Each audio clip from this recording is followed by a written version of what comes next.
We were noting that regardless of men's institutions, apparent lack of success in whatever their stated aims are, that they are indeed at a more complex level, they are indeed continually succeeding as long as they remain alive sufficiently to talk about it all. And surely you can fill in, you want me to go ahead and do it, even talk about what apparently would be their failure. The success at that level is that you cannot talk about history, that the only life there is contemporary life. History, you're talking about that which is in the secondary world that you can change so long as you talk about it. And as long as you're talking about it, you are succeeding. So in the secondary sense, for institutions or for individuals to talk about institutions and to say that they, by their own ipsedixicness, by their own stated aims, are failing, is no failure whatsoever. That is only part of the movement of energy for men to believe it is. And you're left with that historically proven, and I understand up for some kind of torted Nobel, that Kyroot of late that said that if you can talk about it, it can be changed in the secondary world. You might CF this with the revolutionist, different time zone view, rather than just leaving it at the fact that if it can be talked about, it can be changed, is the revolutionist, the subversive version of it.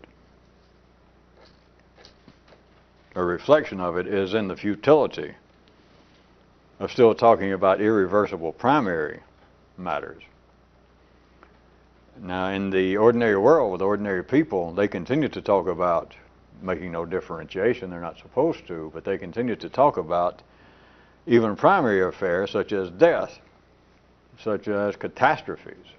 They will continue to talk about it, and in that sense, as long as it is now part of their ordinary secondary world, it can be changed, as witnessed by religion, as psychology, as ordinary people simply reminiscing. But from a revolutionist view, from someone attempting to see more than that which life normally offers, there is a futility. Not about the ordinary hobbies of life, but there is a futility in continuing to talk about that which is primarily irreversible. It's nobody's business. And someone, whoever a revolutionist is, whatever the hell we mean by that, certainly would not be out trying to tell other people to shut up. But you would have no business talking about, even here, that which is primarily irreversible. It is only a fitting hobby. If you remember another Kyroot that said that hobby or health is no fitting hobby for a revolutionist. It's not. Now with ordinary people it is, more and more than use. It's taken up by health matters. Your health today, your health yesterday, your health and your neighbor's health, your health and increasing expenses, your health and why you're going to die because you can't afford better health. It goes on and on. But of course at that level you're talking about a secondary affair. It has become a hobby. But insofar as real health is part of the little hidden gaffe in the Kyroots of saying that health is not a fitting hobby for evolutionists. Real health is not a hobby. Real health would not even be talked about, but real health would be a primary matter. And there's nothing to talk about. Any more than you'd say, well, if you were a revolutionist and say, well, it is an extremely important hobby to talk about eating. In the secondary world it is. But at the primary level, talking about eating has nothing to do with eating. I just wanted to give you that CF because at least once a year I like to say CF anyway. I guess somebody's going to write and say, how can you CF? It is at the primary level. A different matter is all I wanted you to consider. I threw that in. But at the secondary level, everything that can be talked about, which includes everything at the secondary level, as long as it can be talked about, it can be changed. Regardless of getting into those kind of somewhat potentially esoteric arguments over, well, just because you talk about the past or rearrange the past, or just because you're so psychologically flawed that you can remember things in a manner in which they did not happen, tut-tut. We just covered that last week, or last time we met, and all of you convinced me, I saw the error of my ways, that there's nothing wrong with that. That is part of the secondary world. It continually reinvents itself. It does not die each day. That would be if there was such a thing as a continual death and rebirth like every day, it would be a primary affair, because the secondary world cannot do that. The secondary world cannot afford to die. If something dies in the secondary world, it is dead. You cannot revive it the next day. But at the primary level, you can, because you can go to sleep and die each night. You can eat, and your hunger is dead, but it will revive itself. The secondary world, things cannot die. That is why they continually talked about. That is why, from one level, from one view, that capital C criticism as a academic discipline, that criticism is really the supreme intellectual hobby. It is the zenith, or in some circles, it is the epitome. Well, I couldn't resist. I mean, if we're all going to change the pronunciation, no offense. No. I know who did it. But his criticism actually takes up everybody's slack. Religion, psychology, just ordinary walking around everyday stupidity. His criticism as a discipline, as a would-be science, which all disciplines, of course, are practicing to be sciences. Or they're practicing to be arts. And then, of course, arts get closer to like, chiropractor saying, I'm a doctor. Or attorney saying, I graduated from school. At night.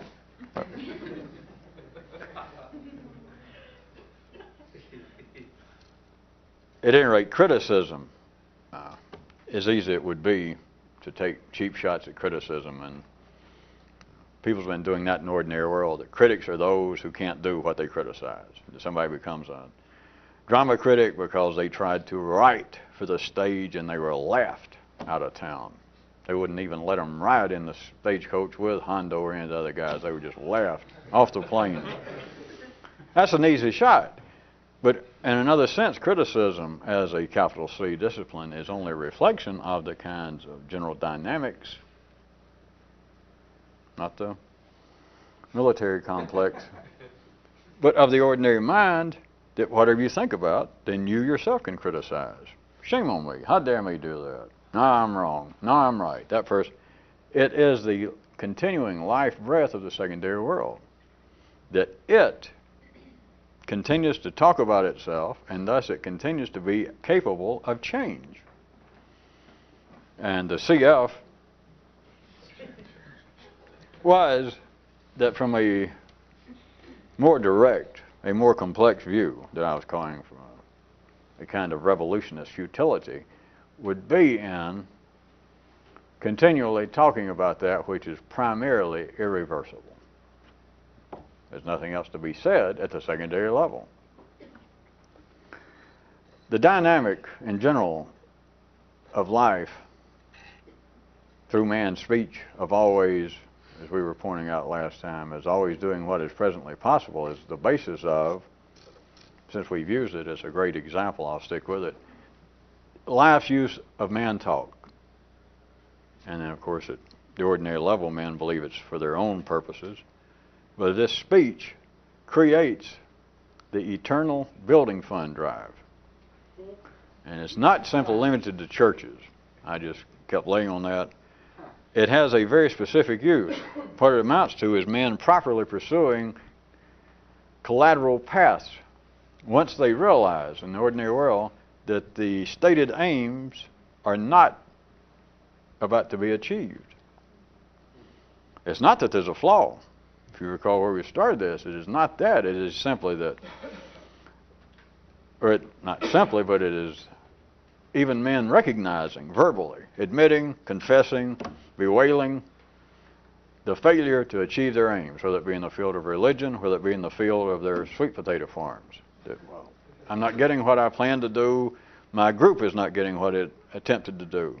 As long as you're talking about it, to call that failure to simply say, well, the churches have failed, or religion has failed, or the Communist Party has failed, or democracy has failed, the free market economy, anything you point out and say, well, it's failed because their aim is stated right here, and you go, yeah, and they have not done it. That is not failure. If somebody's still talking about it, including the critic, it is not failure.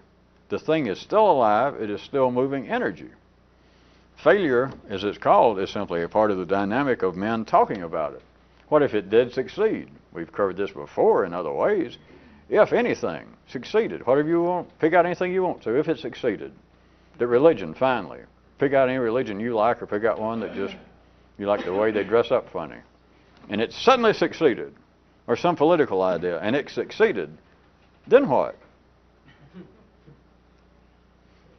I mean, your hometown won the World Series, won the Super Bowl. What are you going to do for an encore? Nothing.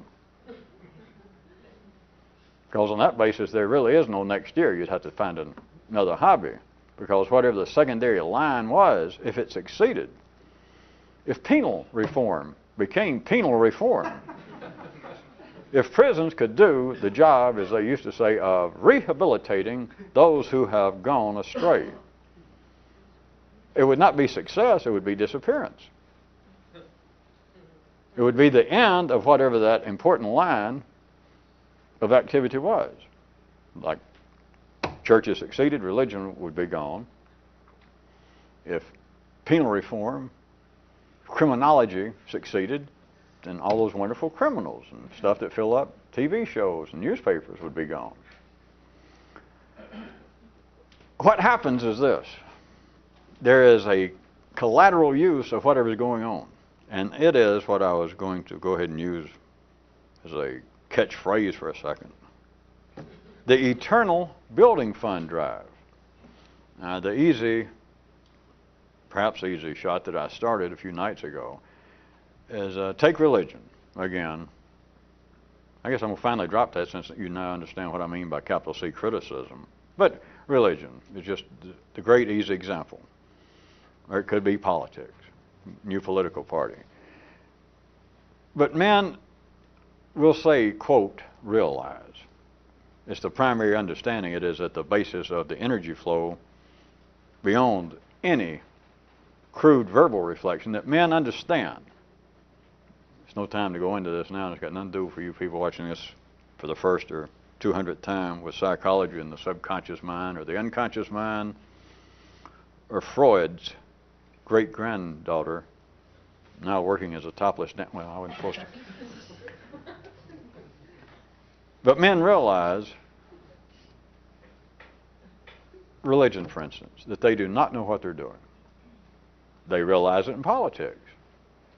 Well, yes, I have a whole new idea now that we've got rid of those very overweight men in those ugly brown suits here in Bulgaria. I'm here to say a word for freedom, democracy, and the Western way of life, and rock and roll, and some good takeout food. And the guy gets a crowd. And they said, tell us more. And he said, well, my theory is, and he comes out with a 2 or 3 sentence theory, or he goes and rewrites, combines Luther, and anyway, he comes up with a manifesto and just something like free elections for all, and everybody, even the poorest, will get good haircuts when I'm in power. When he calls himself the new man. When the new man party is in power. The people know this guy trying to take over. He knows, he collects a little inner core of people, and they apparently have some good plan in mind, whether it be religious or in this case, political. Like, this will be good, maybe we'll benefit, maybe I'll be the first president, but we're here to do good because look, they hold it out, look at our platform, look at our manifesto, look at what we have in mind. And people go, yes, yes, yes, as though any of this is important. The people know that whatever the plan is can't be done. And I'm not going to stand here and discuss it. You have got to be good enough to realize this, that this is not a criticism. You've got to remember. The old man pointed out to the kid that there are 2 kinds of people. Yet again, one more area, and this probably covers it all if I can get your attention. There are 2 kinds of people, those who take life seriously and those who don't, and us. So this is not one of the first 2 of the 2. It's not an attack on politics or anything, but men know, whatever it says, if it just says equality for all. Now you have got to be part of the first two groups. That is, you've got to be just a walking around ordinary idiot to believe in any of that it's possible. Now I'm not going to debate it. We could change the words. Instead of equality for all, we could change it to good times for all, good haircuts for all. Everyone will be handsome and be attractive to somebody. Some of us have looked in a mirror and you might as well face it. Whatever it is, whatever the secondary plan is, that is that we're going to go from here to there, no matter how good it sounds, no matter how equitable, no matter how just, everybody knows at a nonverbal level that you can't go there. There is no such thing. In other words, any secondary goal, not primary, so that you don't get lost. Everyone understands this. We're talking about sane, ordinary bourgeoisies of life's nervous system. Any sane person understands that at the primary level, although we made up the terms, they understand at a primary level you can go from here to there, or else life wouldn't continue. At the primary level, you understand that I'm hungry, and if I eat that zucchini souffle, I can live another day. I am very tired. If I lay down right now and I sleep until I get tired of sleeping, I'll be able to get up and press on. Everybody understands that. But they also understand, without knowing it, that when you get in the secondary world, there is no such creature. There is no such dynamic. No goal is achievable unless it is suicidal. That is, unless life is about tired of it. That's the only way you succeed at anything. In the secondary level, is it simply disappears from the secondary scene. So, everyone knows, or if you want another way, no one is surprised that religion does not succeed, that psychiatry does not succeed, that the field of economics does not succeed, that art does not succeed, music does not succeed. Nothing succeeds. That's why it's successful. It's the secondary, not the primary, but the secondary. So, back to religion and the building fund so that you don't get lost. Nothing is exempt from this. If it is alive and healthy in the secondary world, its stated aims cannot be achieved. That's just a fact. And so the people involved, assuming they're sane, they cannot talk about that because it's not part of the necessary dynamics of it. That's why I keep saying no and do quotation marks. They're not surprised. If they were surprised, for instance, how has religion survived 4,000 years, 5,000 years, when it has never succeeded? Is everybody involved with it idiots? Well, not any more than your next door neighbor or you when you're in a good mood. And so, has anybody finally stood up and said, well, by God, I've had enough of this. 4,000 years, my father was a rabbi, my grandfather was a rabbi. We've all been religious, and I suddenly realized this is getting us nowhere. I am, sick of it. And the whole world, or at least everybody listening, goes, you're right, we've been idiots. Ha! Well, hell, let's go buy ourselves a bobsled or something and get over there. No one is surprised over the fact that the goal cannot be achieved. So what do? Back to religion and the thing. Men immediately realize they've got no idea what religion means. They've got no idea what they're up to. Not they're supposed to. It's not that it's a secret or they're deluded any more than psychology or economics or meteorology or fashion design. As soon as they set up a church, as soon as they get going, as soon as they start a political party, and one person shows up and says, I like your platform, I'll vote for you. So you got a new religion. As soon as that happens, whoever's in charge, one person, that's 2 or 3 people, they immediately realize we have got no idea what we're doing. And if they could be asked the right way, they would also say, not only we do not know what we're doing, we do know one thing, though. We know that we can't do what we said we're going to do. And of course, they could hear that much, and the answer, they could say, of course, we're nowhere shaking anybody else because nobody else can. But at any rate, they understand that we cannot do this. And back to church as the example of religion. We understand we do not know what we're doing.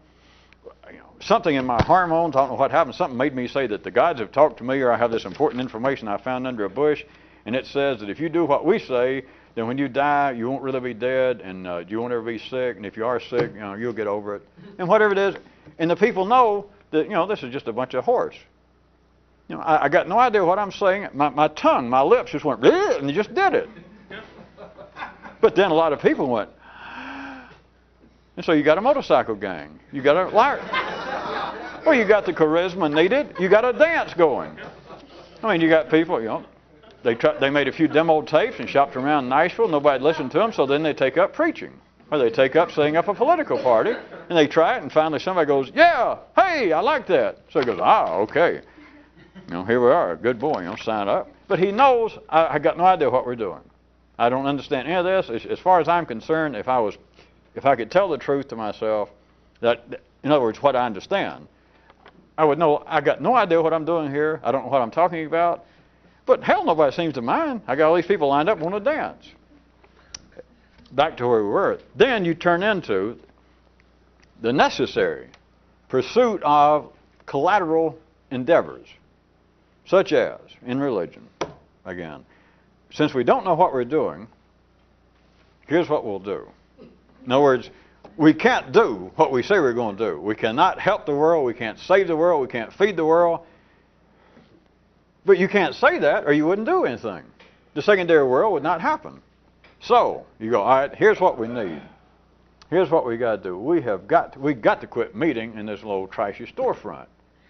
I mean, for one thing, you all understand that, and they all go, yeah, makes sense to me. All right, what we got to do is get a bigger building. And if anybody wanted to question it at all, or if the guy running the gang, the club, the church really got sharp, he'd say, all right, now some of you may say, wait a minute. Instead of us spending money on this new building, we'd be better off to go ahead and take the money and spend it on food for the people we say we're going to help.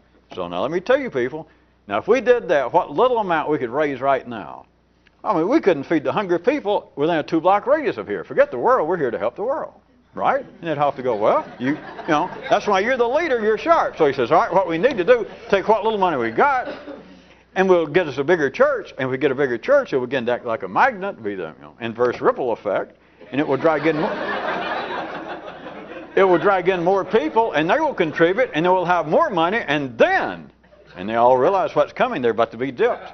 And he says, and the guy dancing forward says, and then we can help large groups of people.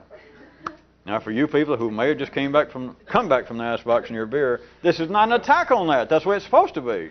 But you understand, that's why it's folly to attack it. And they say, well, then they end up, and all they do is, you're correct, they say to me, it's the eternal building fund drive, which it is. They set up and they get an artist rendition. They get an architect to do, this is what we propose for the new building. And so then, for years, they go on trying to get the money, and they get it. And then what happens? You know what happens. In 2 or 3 weeks, it's back to, well, we still not saved the world. We got this new building, so that's excitable for a while, like getting a new woman or a new man. What happens? Few weeks, few months. You know what? If we had a special wing built on the new building, and this wing was devoted to nothing other than planning to feed the world. I mean, because now we got the building where we can meet and attract the big givers, and we'll raise more money so we can. But what we need now is a wing over here to devote ourselves on studying which groups we should help first. It's the eternal building fund drive, but there's nothing wrong. What it does, it puts, once people understand, and they do, all sane people understand that secondary goals are not to be met. And so once that's understood, what are you going to do? You're just going to stand there and say, well, I joined up this church, this political crowd, because I wanted to help my fellow man. And they said that their aim, that they had one single aim, and that was to help our fellow man. And that's what I'm interested in. And so we got here, well, let's be more specific, feed the hungry. Feed my fellow hungry men. That's what I'm in favor of. I can't stand the thought of people starving. All right. How are we going to do it? What kind of discussion does it take? You understand you can't do it. Life can't seem to do it. Well, what are we going to do? Just sit here and go, well, we're a bunch of idiots for trying? No, something makes me interested in this. Well, what are we going to do? We're all intelligent here. We all finished high school. Some of us did. And now that we bring it out, although we all got together, we're all excited, we're men of goodwill, we want to feed the hungry. But the guy who proposed this, he has just stood up and said, as a matter of fact, if we all sold everything we had, all of us, all 10 of us, 100, 1,000 of us, right now we could not feed just the hungry people in a 2-mile radius. And they all go, you're right, I hadn't really thought about it, but you're right. So then what are you going to do? Because I'm asking this generically of life, institutionally, collectively of life, of a healthy life. Is then everybody going to say, well, we were idiots for trying. So much for that. Let's go back to, hey, I tell you, as long as we're all here, let's start a new club. We'll all steal hubcaps together. That is not the health of life. So since they realize, which they do immediately if the thing's going to survive, they realize the stated goal is not within their reach. But they can't say, well, it's never within our reach, or we'll just give up. What do? You take on a collateral aim. It's the eternal building fund drive. It must be. Now, at least you think that is just some sort of folly out there in life. Oh, I was about to say, some of you might want to, try to kind of take it individually and personally, but I don't think I'll say that. That's some nerve. No. No, I was just trying to take up for religions and politics. Individually, people do not need to be taken up for.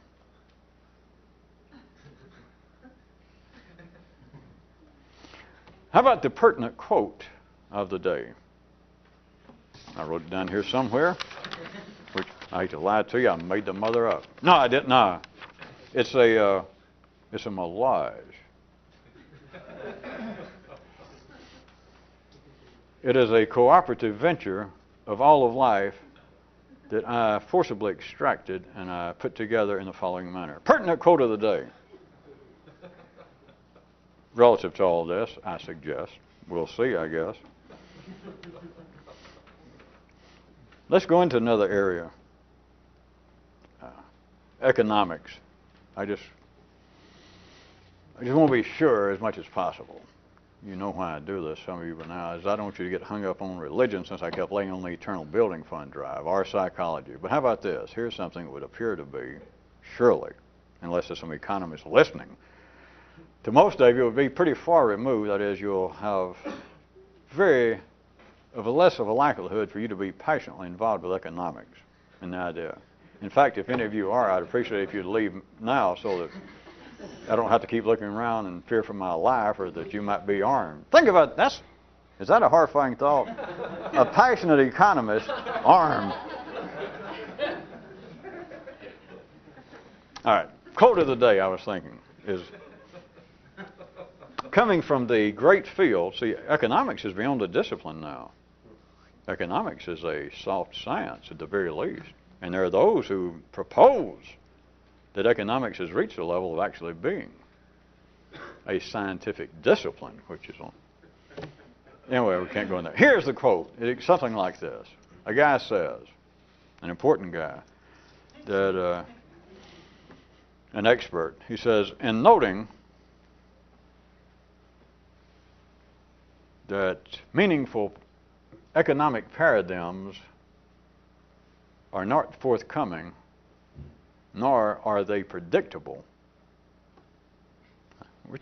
Here's a man with an expert, a man with an objective clinical understanding of the field, and noting that such dependable economic models are not forthcoming, nor are stable economic forecasts possible.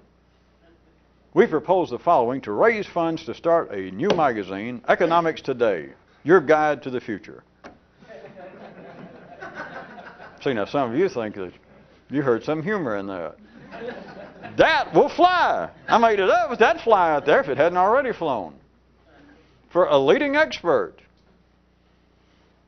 You understand what I just pulled, which is no big trick. But he stated, in other words, we do not know what we're doing, nor do we see any way out of this, but there is a way out. We cannot establish a real science of economics, anything dependable, much less what would seem to be its main forte, probably its original assumed raison d'etre would be to forecast. So he's admitting not only can we not establish any basis here, it's obvious now that there is no possibility of using what we understand, what little that be, to forecast. So instead of that, all it is the eternal building fund drive. He says what we should do, we propose that all of us, like-minded other experts here on the platform who agree with me in this observation, we will attempt to now raise new funds, get grants, and we will set up a new publication, a quarterly probably, that sounds better than a magazine. Economics Today, your guide to the future. That in conjunction with what he has just admitted. Variations. And now you can go all the way from economics to meteorology, to psychology, to anything. It can be, well, we don't know what we're doing, so we'll start a new magazine. And of course, the title of which says, by every indication, here is a magazine of people who know what they're doing. You know, since we cannot forecast economics, let's start a magazine called Economics Today, Your Guide to the Future. I assure you, of course, doing it 3 times, most of you quit laughing. But out there, it's not funny at all. That is a reasonable approach. But they could, variations within all sorts of areas would be, all right, let's do more reports. Now, we're still talking about collateral paths once people understand, individually and institutionally, which is just individuals collected. Once they understand we don't know what we're doing, if you're not going to just stop and go, well, dumb old us.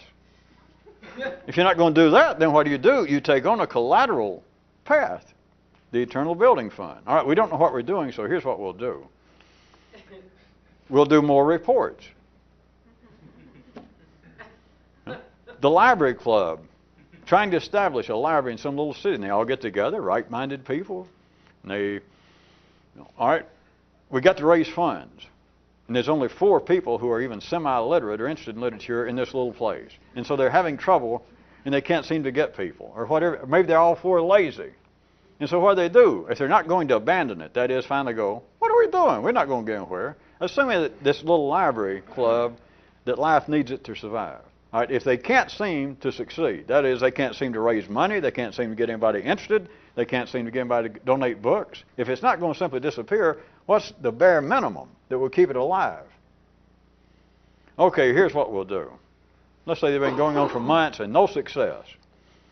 Either they're not having any success in getting new members or getting interest outside these 4 people who meet. Or let's just say they're so lazy, they get together and they go, well, did you get anybody new interested? No. Did you? No. They don't know. And every week it goes like this. And finally, it's getting to the point that they're almost having to be confronted with, we don't know what we're doing, we're not getting anywhere. One salvation is to come into a collateral course. All right, here's what we'll do. Instead of us just meeting here, us 4 every week, and, we have a little coffee and we talk about the latest books, but then the official meeting we say, all right, what have you done to get new members? And this one person running it, the ad hoc leader for the moment, he turns the other 3, and each one, they say, well, nothing. Well, I thought about it. All right, here's what we should do. Look, how about you? You got a typewriter. Okay. How about this? Let's every week, everyone bring in, well, you all can write. We're all literate here. Write down what either you did this week to get new members or what you thought could be done, and then we'll turn it in each meeting night to, you'll be in charge. Okay. And then you type up next week and bring it back and we'll read it. You understand? Now, before you laugh, that is the sort of thing that can keep this going almost indefinitely. That is, the point was to get new people in the library club. They don't get new people. They don't really try much. They start filing reports, internal reports. It's an old, classically honored tradition. Sometimes it's attacked. It even gets attacked. But remember, the old man told them there are 2 kinds of people. Those who take life seriously, those who don't, and us. There are those that say, well, boy, that's ridiculous. That sounds like the original model for bureaucracy, which it could have been, because that's an easy target too. But remember, there are those who support bureaucracy and those who laugh at it, and us. Just for one instance. The Eternal Building Fund drive can be known as, let's do more reports. Another version is, let's collect more statistics. Just a variation, but it's the same kind of thing. That, well, yes, I wanted to be a psychologist, and I've been studying. I've tried to get people interested, but the more I talk to people, the more I try to reflect on myself, the more I realize I've got no friggin' idea what this is about. So what can you do? You're going to abandon the idea of psychology, the study of man? Not as long as you can come up with a collateral course of action. Well, wait a minute. Let's start, why don't we start doing polling and find out, I'm the head guy, I'm the guy trying to set up this psychological club here. Let's start polling, you people who are now interested in it. Let's don't give up. Let's start polling and find out how many people out there in the street agree with me. Let's see how many people feel like that psychology may be a waste of time. Then, because it would give us a clear picture. Good. All right. Hell, you can kill 6 months with that. You can kill 6,000 years with such as that, to put it crudely. Collect more statistics, because you are now not simply sitting there that you show up each week. Did anybody gain new members for the psychology club, for the library club? And everybody goes, you don't have to do that. Are we going to feed the hungry of the world this week? You can't do that. You can do that 1 week, 2 weeks, and everybody realizes we can't feed the hungry of the world. But we can do this. We can start trying to set up a building fund drive and build us a new building where we can get together and talk about it more and file reports and do studies. And it's not an attack, remember. That is success. But from one view, you got to see that every human institution, every ordinary individual is a failure. They'll admit it. The institution will admit we've been through that. But you ask any sane, ordinary person. In fact, the more intelligent they are assumed to be, the more they're inclined to admit their failure. That kind of act dumb now, pretend to be dumb, so that later you can appear to be a little more enlightened. That's another story, but since Kyroots ran it in tonight. But you ask an intelligent man, well, I'd like your opinion on why do people operate a certain way. I heard you were a doctor, and then I realized when I asked you to look in my eye and you said that you weren't that kind of doctor. But anyway, I found out you were a doctor of psychiatry. Well, listen, I got a brother-in-law. And the psychiatrist says, well, there's certain aspects of human nature that we probably just never understand. And you think, God Almighty, is that man sharp or not? 4 or 5 people here at the party said he is the head. He is the dean of the School of Psychiatry at Harvard. And he stood right here and told me to my face that there are large, extremely large aspects of human behavior that we just simply do not understand. We're gaining new statistics every day, however. There are new reports being written, and you go, well, good. The tacit part, the unsaid part is there are more reports being written constantly pointing out and admitting that we still don't know what we're doing, but we do not know what we're doing on a wider scale. We have more people now helping support this lack of being able to succeed.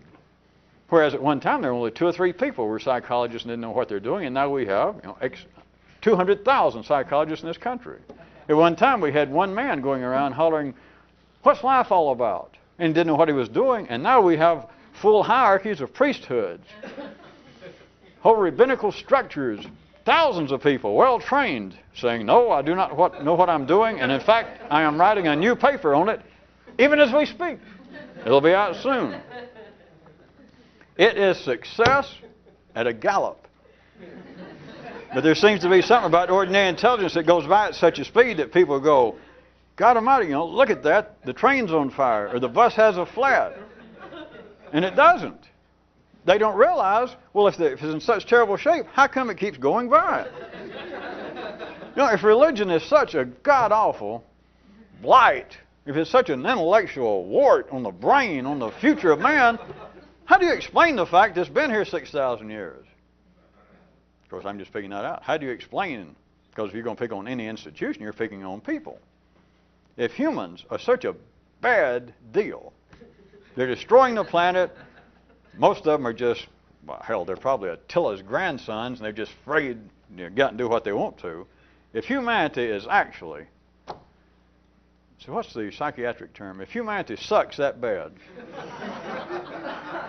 how do you explain the fact that they've been here tens of thousands of years leading up, culminating, as far as we know, the current manifestation, the current epitome, the zenith, is you being able to criticize it. It's a miracle that we've made it this far. We're killing the planet. We're destroying the whole universe, probably. We're in danger of doing it. I can't believe the stupidity of humans. Except even ordinary people now admit, it seems we've been around 6,000 or 7,000 years, leading up to such keen, insightful thinkers as the person who just said that. In other words, how do you explain? We all hate buses, the trashy places, and everybody's drinking gin out of brown paper bags in the back. They charge too much, and the bathrooms don't work. How do you explain the fact? They keep going by. How do you explain the fact that everything in life that an ordinary mind properly says fails? How come they keep going on? Oh, I don't know. I don't want to think about it. I'm sure you don't. I'm sure you don't need to. I'm certainly sure that you do not have any profitable business doing so, because then you are back to my little insinuation that you would have to say, well, wait a minute. Screw all that stuff about 6,000 or 7,000 years of history and economics and science. Wait a minute. I know something more important than that. I've been here 40, 50, whatever years it is. And we're talking now, assuming somebody had some kind of clinical ability. And you'd think the success that the church has had, that economics has had, weather forecasting, the success I've had makes them look like a bunch of winners. How do I explain the fact that I'm still here? Not only still here, I get up every morning, mousse the hair, get in my car, look forward to getting, not only things getting better, a few more bucks, another raise, and I'll be able to get that nose job and get the hair transplant. How do you explain that? Taxi. Hold that bus.